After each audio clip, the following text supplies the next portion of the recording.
సోదరిని ప్రేమిస్తున్నాడని కక్ష పెంచుకున్న ఒక వ్యక్తి దారుణానికి తెగబడ్డాడు. సోదరితో సన్నిహితంగా ఉంటున్నాడని కిరాతకంగా చంపేశాడు. ఆపై తాపీగా ఆ విషయాన్ని పోలీసులకు చెప్పాడు. సంచలనం రేపిన ఈ ఘటన కాకినాడ జిల్లా పెద్దపురంలో జరిగింది. పి వేమవరానికి చెందిన కిరణ్ కార్తీక్ అదే గ్రామానికి చెందిన కృష్ణప్రసాద్ సోదరిని ఇష్టపడ్డాడు. ఈ విషయం తెలిసిన కిరణ్ కార్తీక్ పై కోపం పెంచుకున్నాడు. చంపేయాలని నిర్ధారించుకుని గత నెల 24న పార్టీ ఉందని బ్రహ్మానందపురంలోని ఒక లేఅవుట్ కు పిలిచి అంతమొందించాడు. పీకన్నులు మీ ప్రాణాలు తీశాడు. ఆపై అక్కడే మట్టి గుట్టల్లో పాతిపెట్టి ఏమీ ఎరగనట్లు వెళ్ళిపోయాడు. ఈ విషయంలో ఒక స్నేహితుడి సాయం కూడా తీసుకున్నాడు. కానీ ఒక వ్యక్తి ప్రాణం తీసిన భయం కుదురుగా ఉండనివ్వలేదు.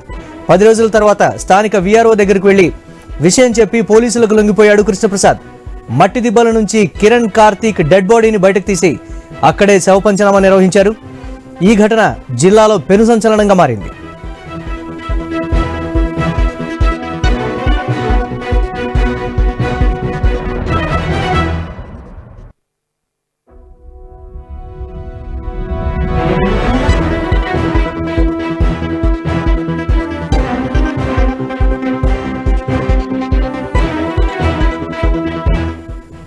ఘటనా స్థలం నుంచి ఐ న్యూస్ ప్రతినిధి రాజేష్ అందిస్తున్న మరిన్ని వివరాలు ఇప్పుడు చూద్దాం.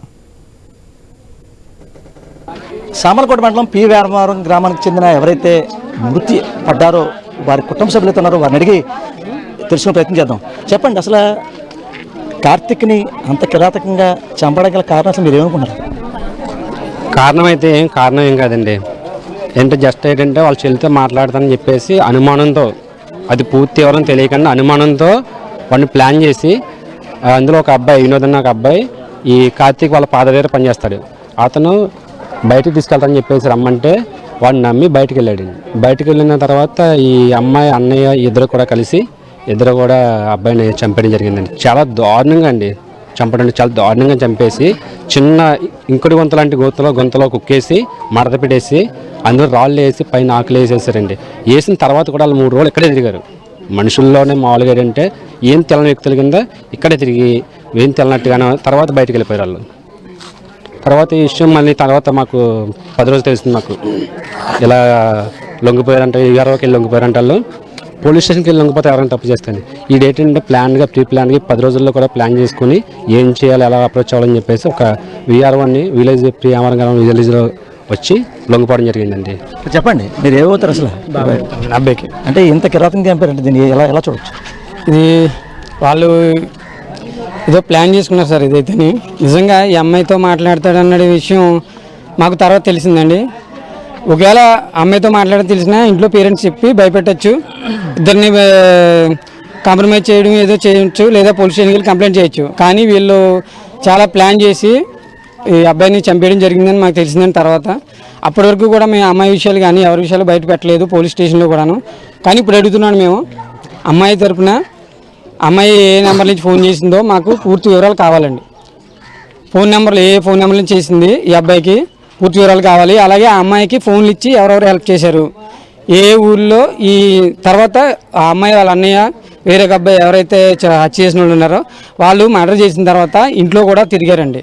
ఇంట్లో ఫ్యామిలీ మెంబర్స్ కూడా అన్నీ తెలిసి కూడా హత్య చేసిన ఇద్దరిని కూడా వాళ్ళు సపోర్ట్ చేసి కాపాడనే చూశారు. కాబట్టి వాళ్ళని కూడా పూర్తిగా ఎంక్వైరీ చేయాలి. అలాగే వీళ్ళకి పోలీస్ స్టేషన్కి వెళ్ళి లొంగిపోవాలనే విధానం ఉంటుంది సాధారణంగా. కానీ వీఆర్ఓ దగ్గరికి వెళ్ళి లొంగిపోయారంటే వాళ్ళు ఏదో ప్లాన్ చేసుకున్నారు. ఆ ప్లాన్ సలహా ఇచ్చింది ఎవరు, తర్వాత హత్య చేసి వెళ్ళిన తర్వాత ఎక్కడెక్కడ ఉన్నారు వీళ్ళు, వాళ్ళకి ఆశ్రయం ఇచ్చింది ఎవరు, ఇవన్నీ కూడా వివరాలు మాకు తెలియాలండి. పోలీసు వాళ్ళు వివరాలు ఏం చెప్పట్లేదు. అబ్బాయి మాత్రమే ఫోన్ చేసేది పదే అని చెప్తున్నారు. అది మాత్రం కరెక్ట్ కాదండి. చెప్పండి, అయితే ఇక్కడ మృతుల సోదరుడు వారిని తీసుకుంటే చెప్పండి, అంటే ఏంటి, అంటే ఎంత కిరాతకంగా చంపారు, అసలు ఏంటి, అంటే దీన్ని ఎలా చూడొచ్చు? అసలు ఇది ఒక నెపంతో ఇప్పుడు పోలీసు వారు చెప్పేది ఏంటంటే కేవలం ఆ అమ్మాయిని ఏడిపిస్తున్నారనే నెపంతో చంపేశారని చెప్తున్నారు. అసలు ఆ అమ్మాయి దగ్గర ఫోన్ ఉందా? ఫోన్ ఉంటే అసలు ఆ అమ్మాయి ఇంటి దగ్గరే ఉంటుందా?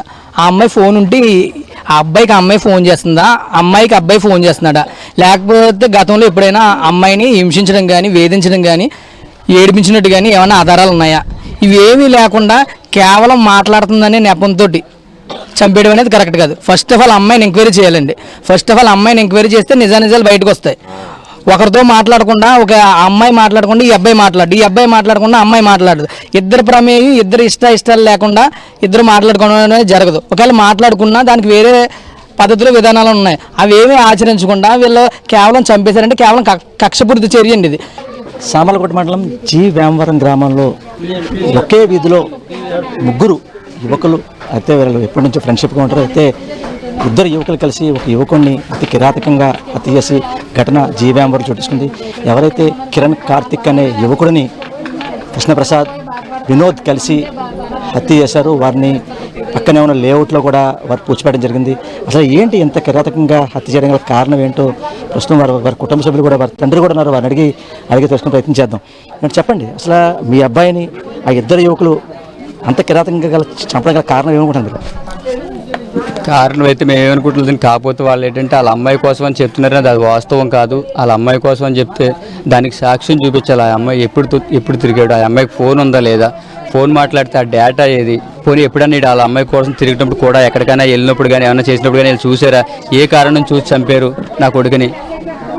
కావాలని వీళ్ళు ప్లాన్డ్గా చంపేశారు సార్ నా కొడుకుని తీసుకుని వెళ్ళి. వీళ్ళిద్దరే కాదు, వీళ్ళ వెనకాల చాలామంది ఉన్నారు. అంటే వారి తల్లిదండ్రులు, వారి బంధువులు ఎవరైతే వారు చెప్పిన మాటలైతే అంటే ఖచ్చితంగా కక్షపూర్వకంగా హత్య చేశారు. అంటే ఆ అమ్మాయి మా అబ్బాయికి ఫోన్ చేసినప్పటికి కూడా ఇదంతా కూడా అతి కిరాకంగా హత్య చేసి పూడ్చిపెట్టారు. అంటే ఈ ఇద్దరే కాదు, ఇద్దరితో పాటు కూడా మరో 10 మంది పైనే ఉన్నారు. వారందరి పేర్లు కూడా పోలీసు వారికి ఇవ్వడం జరిగింది. అయితే వారంతా కూడా ఎంక్వైరీ చేసి ఖచ్చితంగా వారిపై కూడా శిక్ష పడేలా చేయాలి, అలా అయితేనే మాకు ఖచ్చితంగా న్యాయం జరుగుతుందని చెప్పి వారి తల్లిదండ్రులు, వారి కుటుంబ సభ్యులు అయితే చెప్పే పరిస్థితి కనబడుతుంది. ఇదే కొంత ఆశ పరిస్థితి. కేవలం సతీష్తో రాజేష్, ఐ న్యూస్, కాకినాడ జిల్లా జీవేంబరం నుంచి. చేతికి అందొచ్చిన కొడుకును దారుణంగా చంపేశారని కుటుంబ సభ్యులు ఆవేదన చెందుతున్నారు. నిందితులను కఠినంగా శిక్షించాలంటున్న అతని కుటుంబ సభ్యులతో ఐ న్యూస్ ప్రతినిధి రాజేష్ అందిస్తున్న రిపోర్ట్ ఇప్పుడు చూద్దాం. సామర్లకోట మండలం జి వేమవరం గ్రామం చెందిన కార్తిక్ అనే యువకుడిని ఇద్దరు యువకులు ప్రసాద్, వినోద్ ఇద్దరు యువకులు అతి కిరాతకంగా హత్య చేసి పాతిపెట్టడం జరిగింది. అసలు ఈ హత్యకు గల కారణం ఏంటో సామర్లకోట సిఐ కృష్ణబాబు ఉన్నారు, వారిని అడిగి మరింత సమాచారం తెలిసిన ప్రయత్నం చేద్దాం. సార్ చెప్పండి, ఇప్పటికే మీరు జి వేమవరం గ్రామం చేరుకున్నారు, ఇక్కడ ఘటనా స్థలం పి వేమవరం చేరుకున్నారు. అయితే ఆ యువకుడిని ఇద్దరు యువకులు హత్య చేయడం గల కారణం ఏమనుకుంటారు సార్? అయితే వాళ్ళ నాన్నగారు ఇచ్చిన ఫిర్యాదు మీద ఆ రోజు కేసు రిజిస్టర్ చేసాం, మిస్సింగ్ కేసు నమోదు చేసాం ఫస్ట్. తర్వాత ఎవరైతే మిస్సింగ్ పర్సన్ కిరణ్ కార్తిక్ ఎవరైతే ఉన్నారో అతను ఇంటర్మీడియట్ చదువుకున్నాడు, ఇంకా చిన్న వయసే కాబట్టి అతనికి వేరే విధంగా ఎటువంటి ఏదన్నా ప్రాబ్లమ్స్ ఏమైనా ఉన్నాయని అడిగాము. అప్పుడు కూడా ఏం చెప్పలేదు. ఓన్లీ కూలీలకు డబ్బులు ఇచ్చే విషయంలో నాన్నగారు మ్యాన్ పవర్ సప్లై చేస్తారు జీవీఎస్కి, దానిలో కొంచెం డబ్బులు జాగ్రత్త చూసి అది కొంచెం అని మందలించాడంట. మందలిస్తే ఆ రీజన్తో వెళ్ళిపోయాడేమని చెప్పేసి వాళ్ళ నాన్నగారు అంటారు. ఇంకా వేరే కోణం ఏదైనా ఉందా అని చెప్పేసి చూసాము. ఫోన్ కాల్ డీటెయిల్స్ కూడా పెట్టి దాని తర్వాత మరి కొంత సమాచారంతో కొంతమంది ఇతను ఫోన్ చేసిన కాల్స్ ఉన్న వాళ్ళందరినీ కూడా వెరిఫై చేశాము. దానిలో కొంతమంది ఫ్రెండ్స్ ఉన్నారు, వాళ్ళందరితో కూడా మాట్లాడి వీళ్ళని కూడా మాట్లాడితే ఏమీ లేదు, మరి వేరే విధంగా ఎటువంటి అనుమానం లేదని చెప్పారు. తర్వాత గతంలో ఒకసారి మా చెల్లిని సోన్సో వ్యక్తి కృష్ణప్రసాద్ మా చెల్లితో మాట్లాడుతున్నామని తెలిసింది, నువ్వు మాట్లాడితే బాగోదని చెప్పేసి 1-2 సార్లు ఇంటికి వచ్చి డిస్కషన్ చేశారని వాళ్ళ అమ్మగారు వాళ్ళు చెప్పిన దాన్ని బట్టి వాళ్ళ అమ్మగారు కూడా ఇప్పుడు చెప్తున్నారు కొన్ని విషయాలు. వాళ్ళ అమ్మగారు కూడా వెళ్ళి మీ అమ్మాయి మా అబ్బాయితో మాట్లాడుతుంది, కాల్ చేస్తుంది, కొంచెం జాగ్రత్తగా పెట్టుకోండి అని వీళ్ళ అమ్మగారు కూడా చెప్పారని చెప్పేసి చెప్తున్నారు. ఇప్పుడు ఆ విధంగా వీళ్ళంతా వాళ్ళ ఫ్యామిలీ, కృష్ణప్రసాద్ ఫ్యామిలీ అంతా హైదరాబాద్లో ఉంటారు. వాళ్ళ mother housekeeping, father watchman, ఇతను కూడా ఓల్డ్ ఏజ్ హోమ్లో ఏదో కేర్ టేకర్గా ఏదైనా పనిచేస్తున్నాడు ఇతను కృష్ణప్రసాద్ అని అతను. ఆ రోజు 24వ తారీఖు నైటే వీళ్ళు తీసుకెళ్ళి ఇక్కడ బ్రహ్మానందపురం పొలాల్లో అక్కడ లేఅవుట్ పక్కకు తీసుకెళ్ళి నైట్ టైం ఏదో పార్టీ ఇస్తామని తీసుకెళ్ళి మా చెల్లితో మాట్లాడొద్దంటే మాట్లాడుతున్నాం అని చెప్పేసి డిస్కషన్ పెట్టుకుని వాళ్ళిద్దరి మధ్యన ఆల్టర్కేషన్ జరిగి కింద పడిపోతే గుండెల మీద కూర్చుని పేక నొక్కాడని తలని కింద 4-5 సార్లు కొట్టి చంపానని అతను చెప్పిన సమాచారం మీద ప్రాథమిక ఫస్ట్ ప్రథమంగా తీసుకున్నాము. అదే చంపేసి ఆ రోజునైతే అక్కడే ఆ మట్టి దెబ్బల మధ్యన పాతి పెట్టేసేసి ఒక రోజు 2 రోజులు ఇక్కడ ఉన్న తర్వాత హైదరాబాద్ వెళ్ళిపోయిన తర్వాత మనకి ఇన్వెస్టిగేషన్ చేస్తున్నాం, పోలీసులు వెళ్తా ఉన్న క్రమంలో వీళ్ళు హైదరాబాద్ వెళ్ళిపోయాడు. రెండో అతను వినోద్ అనే అతను కూడా ఇక్కడే, అతను కూడా వీళ్ళ నాన్నగారి పనిలోకి వెళ్తూ ఉంటాడు. ఆ పాయింట్ ఆఫ్ వ్యూలో నిన్న మార్నింగ్ ఇద్దరూ కూడా విఆర్ఓ పి వేమవరం వారి దగ్గరికి వెళ్ళి మేము పలానా రోజున పలానా కిరణ్ కార్తిక్ని మేమే చంపేశాము, ఈ విధంగా మా చెల్లితో మాట్లాడుతున్నాడు అనుమానంతో మా చెల్లికి కాల్ చేస్తున్నాడు, డిస్టర్బ్ చేస్తున్నాడు, ఇది అక్రమ సంబంధం ఏదన్నా పెట్టుకుని మా చెల్లి భవిష్యత్తు పాడైపోతుంది, మా చెల్లి భవిష్యత్తు పాడైపోతుంది అని చెప్పేసి మేము ఇంత కష్టపడి మా పిల్లల్ని చదివించుకుంటున్నాం అని ఇంకా అది తట్టుకోలేక నేను చేశానని చెప్పేసి అతను చెప్పిన దాన్ని బట్టి ఇంకా ఈ కాల్ డీటెయిల్స్ ఇంకా వాళ్ళని కూడా ఇప్పుడు ఎంక్వైరీ చేస్తున్నాం. ఈ ఇన్వెస్టిగేషన్లో ఫర్దర్గా ప్రస్తుతానికి ఒక ఇద్దరిని అదుపులోకి తీసుకున్నాం. నిన్న ఎంఆర్ఓ గారి సమక్షంలో బాడీని ఎగ్జామినేషన్ చేసి ఇంట్రెస్ట్ తర్వాత పిఎం కూడా కండక్ట్ చేసి వారి తల్లిదండ్రులకి వశపరచడం జరిగింది. దానిలో భాగంగా ఈరోజు రాత్రి కూడా ఇక్కడ ఈ విలేజ్లో ఇంకేదన్నా పాత్ర వాళ్ళకి ఏదైనా సపోర్ట్ ఎవరైనా ఉన్నారా ఏంటి అన్నది వాళ్ళ తల్లిదండ్రుల ఆవేదన.